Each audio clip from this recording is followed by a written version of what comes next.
For today's 5-minute psychology, you have been waiting for one conversation to finally let you move on. This is why that conversation will not come and why you stopped needing it a long time ago.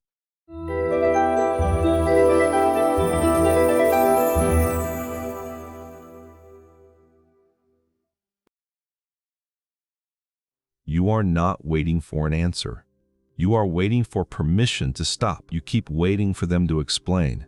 You tell yourself that once you understand why it ended, you will finally be able to put it down and walk forward. So you wait. You check your phone. You rehearse what you would say if they ever reached out. There is nothing weak about this. Anyone who has lost something they did not choose to lose knows the ache of an answer that never arrives, and the wanting is human. But here is what almost no one tells you. The conversation you are waiting for would not actually free you. Even if they explained every detail, even if they apologized perfectly, your mind would find one more question. You are not waiting for information. You are waiting for permission. Your brain has decided only one person can give. An open loop does not mean you loved too much. It means your brain was never told to stop. There is a name for what is happening inside you, and it is called the Zeigarnik effect. Your brain holds unfinished tasks in active memory and refuses to let them fade. A finished task gets filed away. An open loop stays lit, pulling at your attention. An open loop returns to you in the shower, at red lights, at 3 a.m. A relationship that ended without resolution is the largest open loop a mind can hold. So your brain keeps it running in the background, searching for the missing piece that would let it close the file. This is not you being obsessive or stuck or too much. This is a memory system doing exactly what it evolved to do, which is keep unfinished things present until they are resolved. You are not broken. You are predictable. The loop is not proof that the relationship mattered more than it should have. It is proof that your brain has not yet been told it is allowed to stop. Your peace is not locked in a room. Only they can open. It is late, and you are doing the thing again. You are lying in the dark, replaying the last conversation, except this time you say the perfect line, and this time they understand, and this time they stay. You construct their apology word by word because they never gave you one.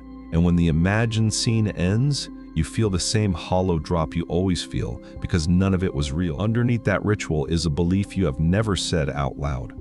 The belief is that you cannot be okay until they admit what they did, that your peace is locked in a room only they hold the key to. You did not invent that belief.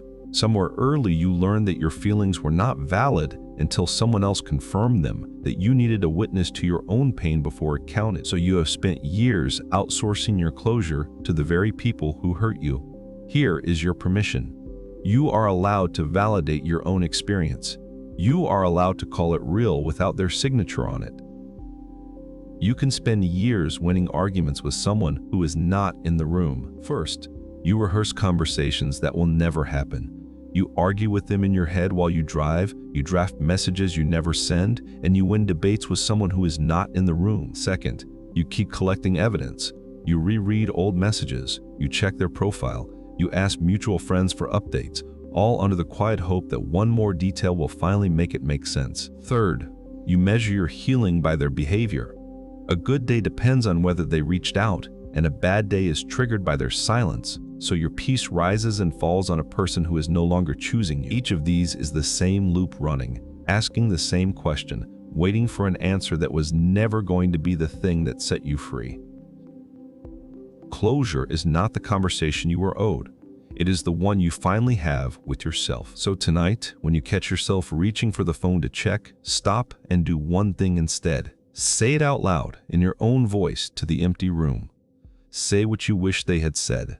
I am sorry. You deserved better. It was not your fault. You are not pretending they said it. You are doing what the brain actually needs, which is hearing the loop spoken and acknowledged so it can finally be filed away. Closure was never their words, landing in your ears. It is your nervous system being told the waiting is over. What shifts is small at first. The phone stops calling to you. The conversation in your head gets quieter. The 3 a.m. loop loses its grip, not because you got your answer, but because you stopped needing it to come from them. You were never waiting for an explanation. You were waiting for your own permission to set it down.